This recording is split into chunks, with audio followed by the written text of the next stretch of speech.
नमस्कार विद्यार्थियों, मैं रेणु धामानी आज आपको कक्षा 12 राजनीति विज्ञान के चैप्टर 28 भारत और उसके पड़ोसी देशों चीन, पाकिस्तान और श्रीलंका के बीच के संबंधों के बारे में हम चर्चा करेंगे। आप सबने पिछले भाग में अध्ययन किया कि भारत की विदेश नीति के प्रणेता पंडित जवाहरलाल नेहरू रहे और भारत ने अपने संविधान के अनुच्छेद 51 में बात कही है कि अंतर्राष्ट्रीय शांति और सुरक्षा को बढ़ावा देना भारत की विदेश नीति का प्रमुख अंग रहा है। बात करते हैं भारत के पड़ोसी देशों की, तो भारत के 8 पड़ोसी देश हैं। कितने हैं बच्चों? भारत के 8 पड़ोसी देश है। पहला है पाकिस्तान, दूसरा है अफगानिस्तान, इस तरफ आ गया आपका चीन, नेपाल, भूटान, म्यांमार, नीचे श्रीलंका, मालदीव, बांग्लादेश। तो कितने हो गए?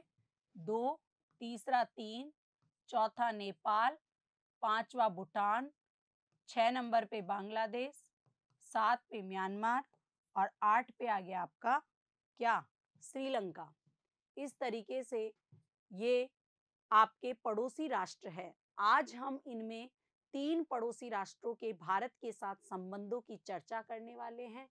पहला है चीन, दूसरा है पाकिस्तान और तीसरा है श्रीलंका। इन तीनों के साथ संबंधों की चर्चा करने से पहले सबसे पहले हम भारत और चीन संबंधों की चर्चा करेंगे। देखो बच्चों, अगर हम चीन की बात करें तो भारत और चीन के सांस्कृतिक संबंध प्राचीन काल से ही देखे जा सकते हैं। भारत और चीन की सभ्यता काफी वर्षों पुरानी मानी जाती है। चीन के विद्यार्थी भारत के नालंदा और तक्षशिला विश्वविद्यालयों में अध्ययन करने के लिए आते थे। इसके अलावा यहाँ पर बहुत सारे इतिहासकार आए और भारत के इतिहास के संबंध में लिखा। हैंसांग, फाहियान, कई ऐसे इतिहासकार यहाँ पर आए और भारत की सांस्कृतिक, सामाजिक और राजनीतिक स्थिति के बारे में या व्यवस्था के बारे में इन्होंने लिखा। अब बात करते हैं आजादी के समय। आजादी के स्वतंत्रता संग्राम के समय भारत और चीन दोनों ही ब्रिटिश शासन के नियंत्रण में थे। आजादी के बाद भारत में लोकतांत्रिक सरकार की स्थापना हुई, जबकि चीन में साम्यवादी सरकार की स्थापना हुई। तो चीन साम्यवादी देश था, जबकि भारत एक लोकतांत्रिक राष्ट्र था। जब चाइना स्वतंत्र हुआ, उसका गुट का रुझान सोवियत संघ की तरफ था, क्योंकि सोवियत संघ भी पूरे विश्व में साम्यवाद का प्रसार करना चाहता था और इसीलिए चीन भी सोवियत संघ का मित्र था। जबकि भारत चीन का मित्र साम्यवादी दृष्टिकोण से नहीं था, लेकिन भारत ने एक स्वतंत्र विदेश नीति का अनुसरण करते हुए सोवियत संघ और अमेरिका दोनों के सहयोग को प्राप्त करने के लिए स्वतंत्र विदेश नीति का अनुसरण किया। तो जब भारत आजाद हुआ, आजादी के साथ ही भारत ने अपने पड़ोसी राष्ट्रों के साथ मित्रतापूर्ण संबंध बनाने चाहे और पंडित जवाहरलाल नेहरू चीन के साथ अपने संबंध को अच्छा करना चाहते थे, लेकिन भारत और चीन के बीच में कई ऐसे विवाद थे जिसके कारण इन दोनों के संबंधों के बीच में कटुता आ गई और इसकी चर्चा हम इस भाग में करेंगे। देखो बच्चों, 1949 में चीन में पीपुल्स रिपब्लिकन ऑफ चीन की स्थापना हो गई। भारत पहला ऐसा साम्यवादी देश था जिसने 1949 में जो साम्यवादी चीन बना, चीन एक राष्ट्र बना, उसको मान्यता प्रदान की पड़ोसी होने के नाते। उसके बाद संयुक्त राष्ट्र संघ में स्थायी सदस्य 5 है, आप सबको पता है, और दक्षिणी एशिया से प्रतिनिधित्व कर रहा है चीन। तो उस समय संयुक्त राष्ट्र संघ में स्थायी सदस्यता की बात को स्वीकार किया था भारत ने और चीन के पक्ष में बोला था कि चीन को स्थायी सदस्यता दी जानी चाहिए। तो आप देख रहे हैं कि जब भारत आजाद हुआ था उस समय भारत ने चीन की सभी चीजों को क्या दी थी, मान्यता दी थी, स्वीकृति प्रदान की थी। उसके बाद देखिए भारत ने फार्मोसा पर चीन आधिपत्य को भी क्या दी थी, मान्यता दी थी। और जब 1950 में कोरिया संकट हुआ, उस कोरिया संकट में चीन को जब हमलावर माना जा रहा था तो इस बात से भी भारत ने इनकार किया। जबकि चीन ने उत्तरी कोरिया में हस्तक्षेप किया था, फिर भी भारत ने साथ किसका दिया, चीन का दिया। उसके बाद देखिए आप कि 1950 तक स्थितियां ऐसी थी कि भारत और चीन संबंध अच्छे बने रहे, लेकिन 1950 के बाद कुछ परिस्थितियां ऐसी बदली कि भारत और चीन के संबंधों में कटुता आने लगी। उसमें एक एग्जाम्पल है दलाई लामा को शरण। आप सबको पता है बच्चों कि 1950 में चीन ने तिब्बत पर अधिकार कर लिया और यहीं से भारत और चीन संबंधों में कटुता आने लगी। 1950 में जब चीन ने तिब्बत पर आधिपत्य स्थापित कर लिया तो वहां के जो तिब्बती लोग थे वो अपने आप को स्वतंत्र राष्ट्र के रूप में स्वीकृति देते थे और वो भारत से सहयोग भी था। अब भारत के और चीन के बीच में सीमा विवाद को लेकर के चर्चाएं होने लगी क्योंकि तिब्बत की सीमा भारत की सीमा को छू रही थी, तो भारत भी चीन को शंका की दृष्टि से देखने लग गया। अब देखिए 1959 में चीनी आधिपत्य के विरुद्ध तिब्बत लोगों ने क्या कर दिया बच्चों, सशस्त्र विद्रोह कर दिया जिसको चीनी सेना ने दबा दिया। मतलब यहाँ पर है कि चीनी सरकार ने तिब्बतियों को अपने नियंत्रण में तो कर लिया, लेकिन तिब्बती जनता चीन के नियंत्रण में नहीं रहना चाहती थी, इसीलिए उन्होंने 1959 में अपने आप को स्वतंत्र करने के लिए विद्रोह कर दिया। लेकिन चीनी सरकार ने उसको दबा दिया और वहां के जो दलाई लामा थे उन्होंने भारत में क्या ले ली, राजनीतिक शरण ले ली और 1959 में भारत ने उनको शरण दे दी। जब भारत ने दलाई लामा को शरण दी, ये विवाद का बिंदु बन गया क्योंकि चीनी सरकार का मानना था कि भारत उसके अंदरूनी मामलों में हस्तक्षेप कर रहा है। तो यहीं से भारत और चीन के संबंधों में कटुता आने लग गई। उससे पहले कि देखिए आप, इसमें चीन ने आरोप लगाया कि भारत सरकार अंदरूनी तौर पर चीन विरोधी गतिविधियों को क्या कर रही है, हवा दे रही है। क्या दे रही है, हवा दे रही है और चीन विरोधी गतिविधियों को बढ़ावा दे करके वो चीन में क्या करवा रही है, गृह युद्ध करवा रही है। ये चीनी सरकार आरोप लगा रही थी। उससे पहले हम बात करें, मैंने बोला कि 1950 में तिब्बत को चीन ने अपने नियंत्रण में कर लिया, तब भी भारत ने इस बात को स्वीकार कर लिया और इसी बात को स्वीकार करने के साथ ही भारत और चीन दोनों ने 1954 में पंचशील के सिद्धांत पर हस्ताक्षर किए और पूरे विश्व के सामने हिंदी चीनी भाई भाई के नारे लगाए और विश्व परिदृश्य पर भारत और चीन की मित्रता को प्रगाढ़ बनाने का प्रयास किया पंचशील के सिद्धांतों ने। लेकिन 1959 तक आते आते दोनों देशों के बीच की तिब्बत विवाद ने दोनों संबंधों में कटुता पैदा कर दी। तो देखिए 1954 में पंचशील का सिद्धांत जो हम पढ़ चुके हैं पिछले भाग में, जिसमें 5 सिद्धांतों के बारे में हमने चर्चा की थी। इनमें शांतिपूर्ण संबंधों की शुरुआत की और हिंदी चीनी भाई भाई के नारों से इस पंचशील के सिद्धांतों को पूरे विश्व में गुंजायमान किया गया।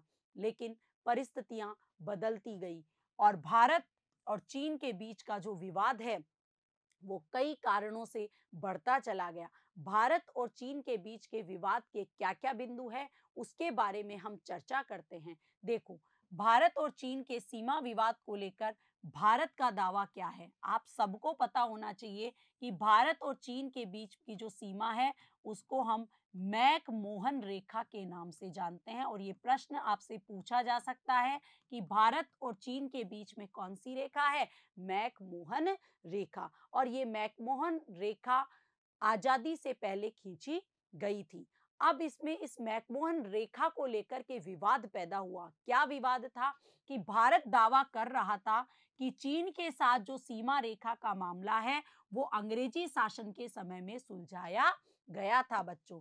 अंग्रेजी शासन के समय मैकमोहन रेखा खींची गई थी भारत और चीन के बीच में।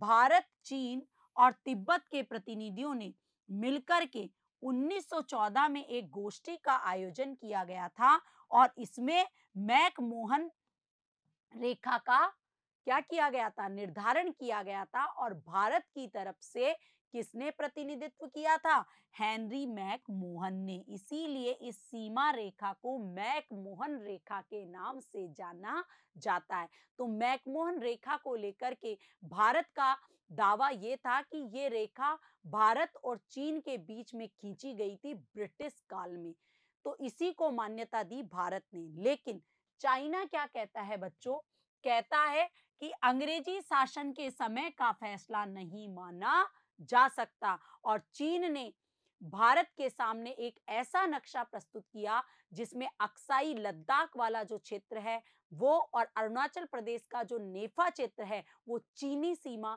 या चीनी मानचित्र में दिखाया गया। तो उससे चीन ने दावा किया कि अक्साई चीन और अरुणाचल प्रदेश का नेफा क्षेत्र चीन के अधिकृत आता है। तो इसी को लेकर के दोनों देशों के बीच में विवाद हुआ। भारतीय क्षेत्र में पड़ने वाले दो इलाके कौन कौन से, जम्मू कश्मीर का जो लद्दाख वाला हिस्सा है उसमें अक्साई चीन और अरुणाचल प्रदेश के नेफा क्षेत्र पर प्रभुत्व की बात चाइना ने की। तो आपने देखा सीमा विवाद दो क्षेत्रों को लेकर के था, एक अक्साई चीन जो कि लद्दाख क्षेत्र में पड़ता है और दूसरा नेफा क्षेत्र जो कि अरुणाचल प्रदेश में पड़ता है। इन दो सीमा रेखा को लेकर के विवाद पैदा हुआ भारत और चीन के बीच में। और ये विवाद क्या हुआ इसका देखिए, 1957 से 59 के बीच में अक्साई चीन इलाके पर चाइना ने क्या कर लिया, कब्जा कर लिया और वहां पर 110 किलोमीटर लंबी क्या बना दी, सड़क बना दी। 1959 में मैकमोहन रेखा की वैधता को किसने नकार दिया, चीन ने, क्योंकि इस समय तिब्बत विवाद भी चल रहा था और दलाई लामा को जब भारत ने शरण दे दी तो भारत और चीन के संबंध बिगड़ते चले गए और अब उन्होंने मैकमोहन रेखा पर भी प्रश्न चिन्ह लगा दिया। अब देखिए तिब्बत विवाद को लेकर के और सीमा विवाद को लेकर के दोनों देशों के बीच में 1962 में युद्ध होता है और इसमें अरुणाचल प्रदेश का नेफा और लद्दाख क्षेत्र में भारत क्या कर देता है, आक्रमण कर देता है। भारत आक्रमण नहीं, भारत पर आक्रमण कर देता है कौन, चीन। भारत के उत्तर पूर्वी भाग के 200 मील इलाके और लद्दाख के 15,000 मील क्षेत्र पर चाइना युद्ध के दौरान कब्जा कर लेता है। इस समय भारत की स्थिति बहुत ही दयनीय होती है और भारत अमेरिका से सहायता की याचना करता है। इसी समय श्रीलंका सरकार का रुख दोनों सरकारों के ऊपर नहीं होता है। श्रीलंका सरकार दोनों देशों के बीच के विवाद को कम करने में जुटी हुई थी। अब भारत और चीन के युद्ध के दौरान भारत की क्या बोल सकते हैं, एक तरीके से भारत कम पावरफुल लग रहा था चीन के सामने और लग रहा था कि चीन के सामने भारत टिक नहीं पाएगा, जिसके कारण भारतीय जनता को आभास हो गया था कि जो कांग्रेस सरकार है वो मुकाबला नहीं कर पा रही है। और यही कारण था कि उसी समय भारत में कांग्रेस सरकार का वर्चस्व लगातार कम होता गया। तो देखिए चीन ने अपने आप ही युद्ध विराम घोषित कर दिया। अगर चाइना युद्ध विराम नहीं घोषित करता तो उस समय भारत की स्थिति और ज्यादा खराब होने के चांसेस थे, लेकिन चीन ने स्वयं ही युद्ध विराम की घोषणा कर दी। अब युद्ध के बाद भारत की छवि पूरे विश्व परिदृश्य पर धूमिल हो गई क्योंकि चीन के सामने भारत टिक नहीं पा रहा था और भारत के उत्तर पूर्वी राज्यों पर चाइना अपना अधिकार जमा चुका था। ये तो चीन ने ही 1962 में युद्ध विराम घोषित कर दिया।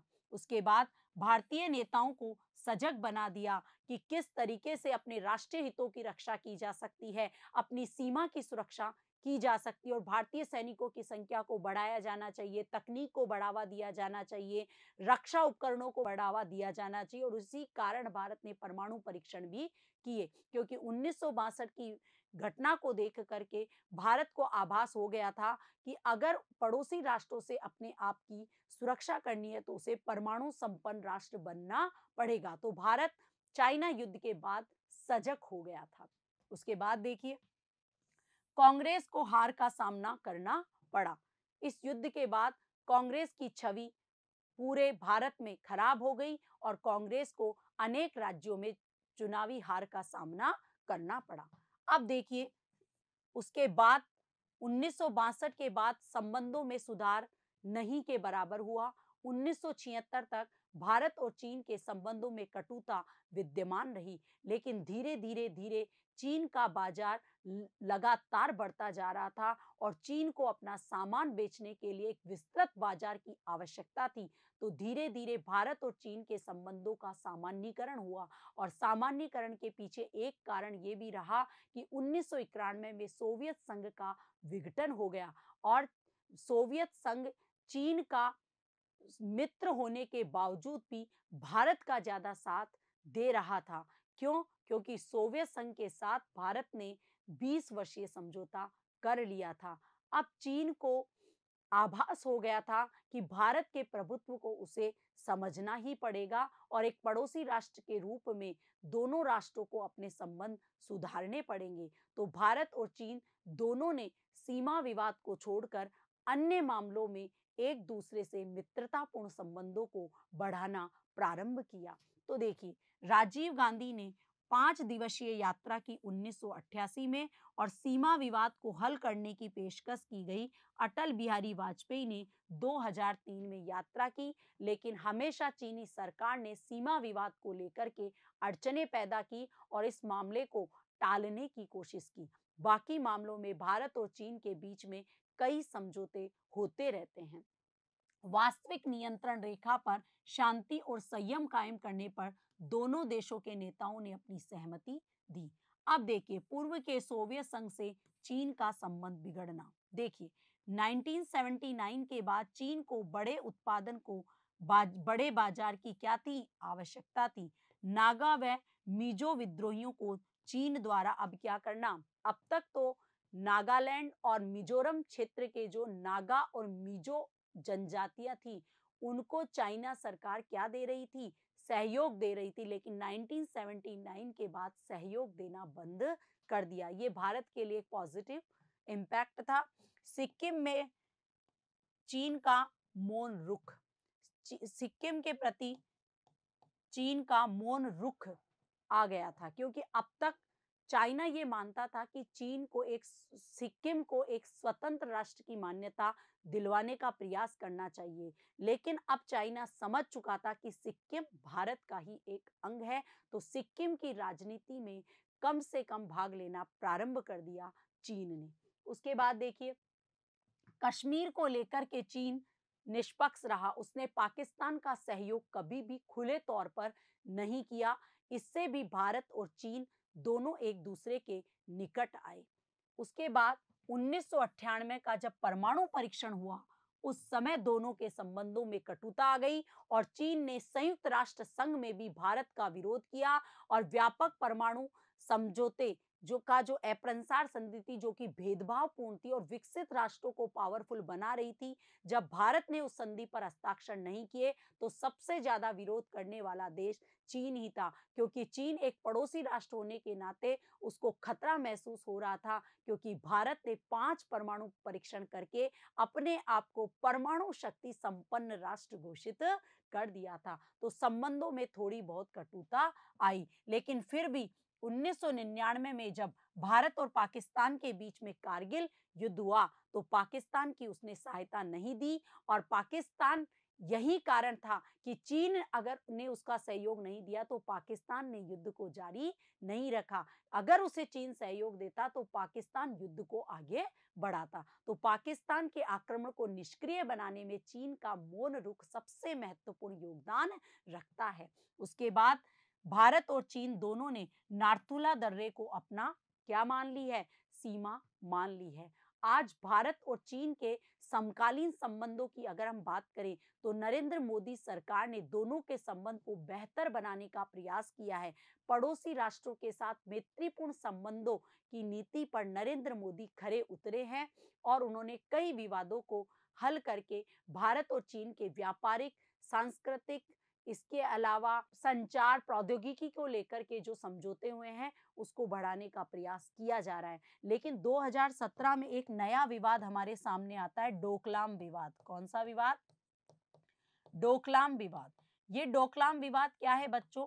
ये डोकलाम की जो सीमा है ये भारत, चीन और भूटान, इन तीनों के बीच में एक पहाड़ है और इस पहाड़ पर चाइना ने क्या कर दिया है? एक रोड बनाने का कार्य किया है। इस रोड बनाने से क्या हो रहा है? भारत की सीमा को खतरा पैदा हो सकता है, तो भारत ने भूटान सरकार पर दबाव डाला कि आप इस सड़क निर्माण के लिए चीन को मना करो। तो ये विवाद का विषय बना था और भारत चीन के संबंधों पर थोड़ा बहुत इफेक्ट पड़ा था। तो समकालीन विवाद है डोकलाम विवाद भारत और चीन के बीच में। अब बात करते हैं बच्चों भारत और पाकिस्तान की। भारत और पाकिस्तान की अगर हम बात करें तो 1947 से पहले ये केवल एक राष्ट्र था, लेकिन स्वतंत्रता संग्राम के दौरान मोहम्मद अली जिन्ना ने द्विराष्ट्र का सिद्धांत दिया और कहा कि भारत को दो भागों में बांट देना चाहिए, हिंदू बाहुल्य क्षेत्र को भारत और पाकिस्तान, मुस्लिम बाहुल्य क्षेत्र को पाकिस्तान बना दिया जाए। ये द्विराष्ट्र का सिद्धांत ही भारतीय राजनीति का एक काला पन्ना कह सकते हैं और 3 जून 1947 की माउंटबेटन योजना के तहत भारत को दो राष्ट्रों में विभाजित कर दिया गया, भारत और पाकिस्तान। भारत और पाकिस्तान का विभाजन होने के साथ ही सीमा को लेकर के दोनों देशों के बीच में विवाद बना रहा और कश्मीर का मसला जो आज भी अनसुलझा है। पाकिस्तान और भारत का जैसे ही विभाजन हुआ, कश्मीर मसले को लेकर के दोनों देशों के बीच में विवाद हो गया। विवाद का कारण ये था बच्चों कि भारत और पाकिस्तान का जब विभाजन हुआ उस समय हमारे भारत में लगभग 562 देसी रियासतें थी। कितनी थी?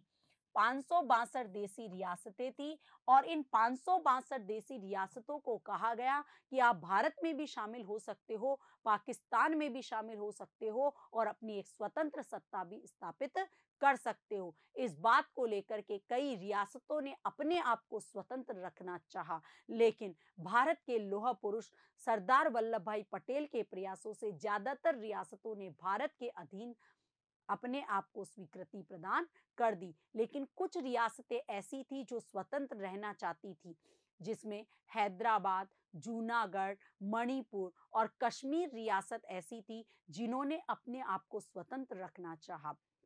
पाकिस्तान का ये दावा था कि कश्मीर को किसमें मिलाया जाना चाहिए? पाकिस्तान में मिलाया जाना चाहिए। लेकिन उस समय जम्मू कश्मीर रियासत के शासक थे हरि सिंह। कौन थे?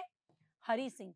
हरि सिंह ना तो भारत में शामिल होना चाहते थे और ना ही पाकिस्तान में शामिल होना चाहते थे। लेकिन पाकिस्तान ने कबायलियों के वेश में कश्मीर पर आक्रमण करवा दिया। कश्मीर आक्रमण के कारण हरि सिंह के सामने कोई चारा नहीं बचा और उसने भारत सरकार से सहायता की याचना की। भारत सरकार ने कहा कि आप भारत में विलय पत्र पर हस्ताक्षर करोगे तो ही हम आपकी सहायता करेंगे। तो हरि सिंह ने भारत में शामिल होने के विलय पत्र पर हस्ताक्षर कर दिए और भारत ने क्या किया?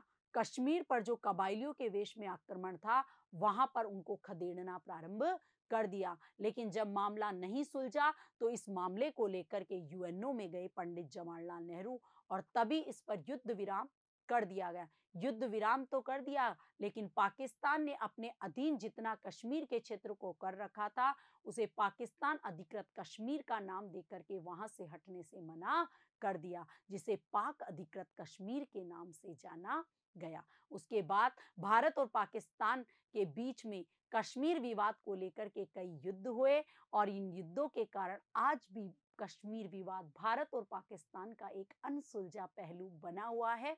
तो देखिए, शुरुआती दौर में पाकिस्तान के साथ बंटवारे के तुरंत बाद ही संघर्ष हो जाता है। 1947 में कश्मीर में भारत और पाक के बीच में छाया युद्ध होता है, जिसकी चर्चा मैं कर चुकी हूँ। मसला ये था और इस मसले को कहाँ ले गए? संयुक्त राष्ट्र संघ के पास ले जाया गया। उसके बाद 1947 में विभाजन के समय रजवाड़ों में से एक था कश्मीर।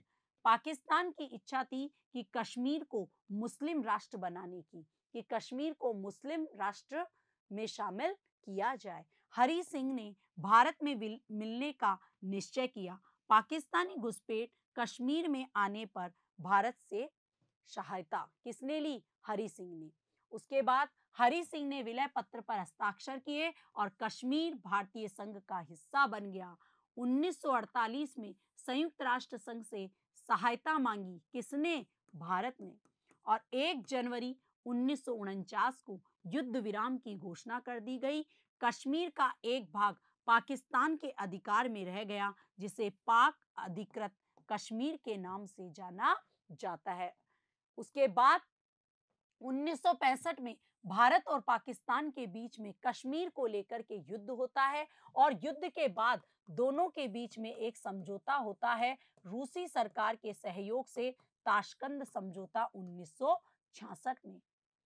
इस समय भारत के प्रधानमंत्री लाल बहादुर शास्त्री जी थे। उसके बाद वापस 1971 में भारत और पाकिस्तान के बीच में युद्ध होता है। युद्ध के बाद 1972 में शिमला समझौता होता है और इस शिमला समझौते में जो पाक अधिकृत कश्मीर था, उस बात को लेकर के क्या होता है? दोनों के बीच में समझौता होता है और समझौते में क्या-क्या बिंदु थे वो देखिए।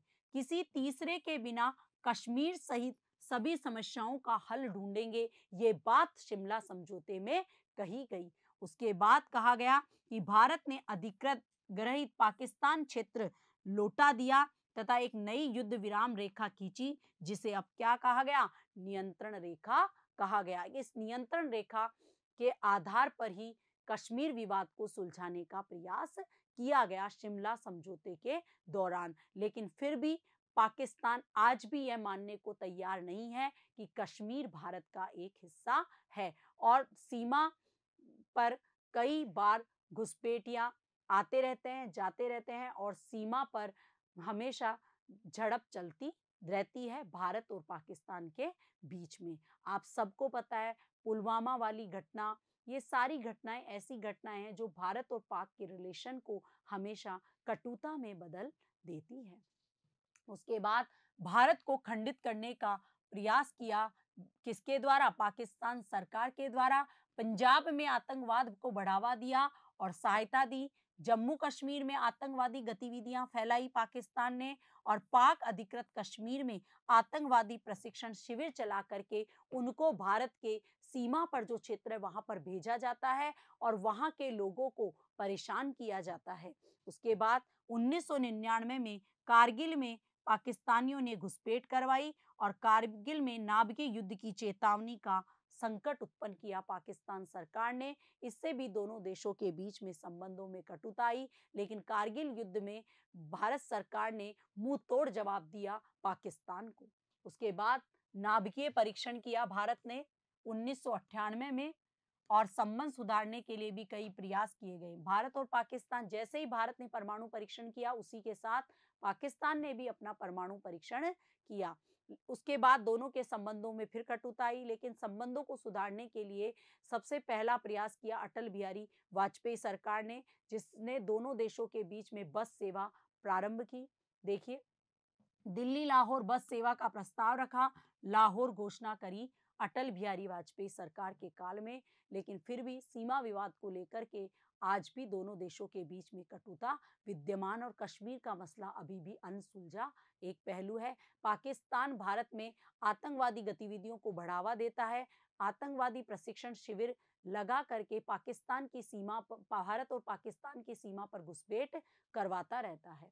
उसके बाद अब बात करते हैं भारत और श्रीलंका के संबंधों की। भारत और श्रीलंका से पहले भारत और पाकिस्तान के संबंधों की बात करूं तो आज भारत और पाकिस्तान के बीच में एक जो 1971 में बांग्लादेश राष्ट्र बनना, ये भी पाकिस्तान के लिए एक नकारात्मक चीज थी और उसने भारत की प्रभुसत्ता को स्वीकार कर लिया कि वह भारत के विरुद्ध आक्रमण नहीं कर सकता, क्योंकि आज भारत की प्रभुसत्ता न केवल विश्व परिदृश्य में या भारतीय परिदृश्य में भारत लगातार विकास करता जा रहा है और पाकिस्तान इस बात को समझ चुका है कि वो भारत का मुकाबला नहीं कर सकता। इसलिए वो घुसपैठियों के माध्यम से, आतंकवादी घटनाओं के माध्यम से भारत में अराजकता पैदा करने का कार्य करता है। उसके बाद आता है भारत और श्रीलंका, छोटा द्वीपीय देश जो हिंद महासागर में स्थित है। भारत और श्रीलंका के बीच के संबंधों की आप बात करें तो श्रीलंका भारत के जितने भी देश है, श्रीलंका के पड़ोसी देश, उसमें सबसे नजदीक है भारत। और भारत और श्रीलंका के बीच जो विभाजन रेखा है उसे हम बोलते हैं पाक स्ट्रेट रेखा। कौन सी रेखा? और इस पाक स्ट्रेट रेखा पर एक द्वीप है जिसका नाम है बच्चों जाफना द्वीप। कौन सा है? जाफना द्वीप। तो देखिए, पाक स्ट्रेट से उथला क्षेत्र जाफना है जो कि उत्तरी श्रीलंका किसके नजदीक है? सबसे ज्यादा भारत के नजदीक स्थित है। तमिलनाडु से श्रीलंका को अलग करने वाले द्वीप का नाम है जाफना। और भारत श्रीलंका के संबंधों की अगर हम बात करें तो सांस्कृतिक संबंध भारत और श्रीलंका के हमेशा से ही अच्छे रहे हैं। आज भी श्रीलंका में लगभग 50% से ज्यादा हिंदू है, बौद्ध धर्म के लोग निवास करते हैं। बौद्ध धर्म जो कि श्रीलंका में जिसका प्रसार हुआ वो भारत से ही गया है। तो भारत और श्रीलंका के संबंध हमेशा से मजबूत रहे हैं। केवल कुछ विवादों को, तमिल समस्या को लेकर के, बाकी सभी मामलों में भारत और श्रीलंका सरकार एक दूसरे का सहयोग करती है। तो देखिए, श्रीलंका की 64% आबादी बौद्ध है और 15% हिंदू है। श्रीलंका 4 फरवरी 1948 को ब्रिटिश नियंत्रण से मुक्त हुआ है। तो आप सब जानते हैं श्रीलंका और भारत दोनों ही ब्रिटिश नियंत्रण से मुक्त हुए थे। भारत 1947 में और 4 फरवरी 1948 को कौन? श्रीलंका। तमिल व सिंगलियों के बीच जातीय संघर्ष के कारण दोनों देशों के बीच में संबंध तनावपूर्ण रहे हैं, लेकिन फिर भी दोनों देश आज भी एक दूसरे का समर्थन करते हैं। गुट निरपेक्षता जैसे प्रश्नों पर दोनों का समर्थन है। भारत चीन युद्ध के प्रति भी श्रीलंका सरकार ने उदासीन नीति अपनाई और दोनों के बीच में कोलंबो समझौता करवाने की कोशिश की। 2005 में जब श्रीलंका में सुनामी विनाश आया तो भारत ने अपना क्या दिया? सहयोग दिया। अब भारत तमिल की क्या समस्या है वहां पर, इसके बारे में हम चर्चा करते हैं। जाफना तमिल बाहुल्य वाला क्षेत्र है। तमिल लोगों ने श्रीलंका में अलग राष्ट्र ईलम की मांग की। कारण क्या था बच्चों? कि वहां पर 2 प्रकार के तमिल है, एक सिलोन तमिल है और एक भारतीय तमिल है। तमिलों में भी जहां पर तेलुगु भाषा के जो लोग हैं उसमें भी 2 तरह के हैं, एक श्रीलंका के तमिल है और एक भारतीय तमिल है। अब इसके अलावा वहां पर एक जाति और रहती है जिसका नाम है सिंगली। सिंगलियों को हमेशा ये डर रहता है कि कहीं तमिलों का प्रभुत्व बढ़ नहीं जाए, तो तमिलों को अधिकार न देकर वो केवल सिलोन के जो सिंगली समुदाय है उन्हीं को अधिकार देना चाहती है। तो भारतीय तमिलों को नागरिकता प्राप्त नहीं थी वहां पर। सिलोन जो तमिल थे उनको नागरिकता थी, लेकिन भारतीय तमिलों को नागरिकता नहीं थी। कि वो ये भारतीय तमिल कब गए थे? ब्रिटिश शासनकाल में मजदूरों के रूप में वहां पर जाकर के बस गए थे। तो इन भारतीय तमिलों के साथ वहां पर बहुत ही बुरा बर्ताव किया जाता है। तो इसीलिए सिंगलियों में डर है कि कहीं तमिलों का प्रभुत्व न बढ़ जाए, क्योंकि तमिली प्रतिदिन प्रशासनिक ढांचे में प्रवेश करने के साथ साथ व्यापार और व्यवसाय पर भी अपना प्रभुत्व जमाते जा रहे थे। तो श्रीलंका सरकार की जो सिंगली जाति थी उन्होंने सरकार पर दबाव डाला कि तमिलों की महत्ता को कम करने का क्या किया जाए? प्रयास किया जाए। और वहां की सरकार ने सिंगलियों के प्रभुत्व को स्वीकार किया और तमिल जाति के जो अधिकार थे उन पर कुठाराघात किया, जिसके कारण वहां पर हमेशा गृह युद्ध रहता है। 1948 में 30% तमिल प्रतिनिधि 1975 में गिर करके कितने रह गए? 5% रह गए। कारण क्या था? सिंगलियों को तमिल इलाकों में बसने को प्रोत्साहित किया गया। नागरिकता कानून बनाया गया जिसके अंतर्गत 10 लाख भारतीय तमिलों को राजनीतिक अधिकारों से क्या कर दिया? वंचित कर दिया। तो इससे भारतीय तमिल विरोधी हो गए। तमिल युवकों ने मिलकर के एक संगठन बनाया जिसका नाम था लिबरेशन टाइगर्स। उसके बाद तमिलों के मामले में श्रीलंका सरकार की नीतियों के कारण भारत और श्रीलंका के संबंधों में गिरावट आई। 1964 में राज्यहीन जो तमिल थे जिनको हम भारतीय तमिल भी बोल सकते हैं। क्या बोल सकते हैं? भारतीय तमिल। भारत सरकार ने इनको कहा कि आप 15 सालों में भारत में आकर के बस सकते हो। इस बात की गारंटी दी भारत सरकार ने कि जो भी भारतीय तमिल भारत में आना चाहते हैं, वो 15 साल के अंदर-अंदर भारत में आ सकते हैं, क्योंकि वहाँ पर इनके नागरिक अधिकारों को छीन लिया गया था। इसके अलावा कच्छा टीबू द्वीप को लेकर भी दोनों देशों के बीच में विवाद हुआ 1968 में, लेकिन 1974 में भारत ने इस द्वीप पर श्रीलंका सरकार के स्वामित्व को स्वीकार कर लिया कि कच्छा टीपू द्वीप पर किसका नियंत्रण रहेगा? श्रीलंका का नियंत्रण रहेगा। इसके बाद तमिल पृथक्करण। देखो बच्चों, तमिल सिंगली समस्या गंभीर हो गई 1983 में। तमिल यूनाइटेड लिबरेशन फ्रंट ने 1988 में तमिलों के लिए एक पृथक राष्ट्र तमिल ईलम की क्या कर दी? मांग कर दी। कब? 1988 में। जब मांग की तो उसी दौरान 2 लाख तमिलों को बेघर कर दिया गया और हजारों तमिलों ने भारत में क्या ले ली? शरण ले ली। तमिलों की ओर से भारत ने सहायता प्रस्तुत की और 1987 में भारत और श्रीलंका सरकार के बीच में समझौता हो गया। समझौते में क्या था कि वहां पर जो विद्रोह हो रहा था उसको शांत करने के लिए भारत सरकार की तरफ से इंडियन पीस कीपिंग फोर्स भेजी गई। भारत ने इस इंडियन पीस कीपिंग फोर्स को भेजकर भारत ने स्पष्ट कर दिया कि इस क्षेत्र में भारत विरोधी गतिविधियों को सहन नहीं किया जाएगा। उस समय भारत के प्रधानमंत्री थे राजीव गांधी। 1987 की संधि जो थी भारतीय कूटनीति की विजय थी, लेकिन इस समझौते से भारत को कई नुकसान हुआ। भारत के 12,000 सैनिक मारे गए। प्रतिदिन भारत के 2 करोड़ रुपए व्यय किए गए और सबसे ज्यादा जनहानि ये हुई कि 1987 की संधि में जो निर्माण करता थे राजीव गांधी, उनकी हत्या इन्हीं तमिलियों ने कर दी। तो भारत और श्रीलंका सरकार के बीच में जो समझौता हुआ वो भारतीय कूटनीति की जीत थी, लेकिन भारत को इसमें नुकसान भी उठाना पड़ा और अमेरिका ने तो यहाँ तक किया कि भारत को श्रीलंका के अंदरूनी मामलों में हस्तक्षेप नहीं करना चाहिए। तो तमिल समस्या को लेकर के भारत और श्रीलंका सरकार के बीच में विवाद रहा, लेकिन ज्यादातर मामलों में भारत और श्रीलंका के संबंध आज भी मधुर है। और मधुरता को बढ़ाने के लिए नरेंद्र मोदी सरकार ने भी कई प्रयास किए हैं। श्रीलंका सरकार को आर्थिक और व्यापारिक सहयोग प्रदान किया है। तो आज हमने भारत और चीन, भारत और पाकिस्तान और भारत और श्रीलंका के संबंधों की चर्चा की। धन्यवाद।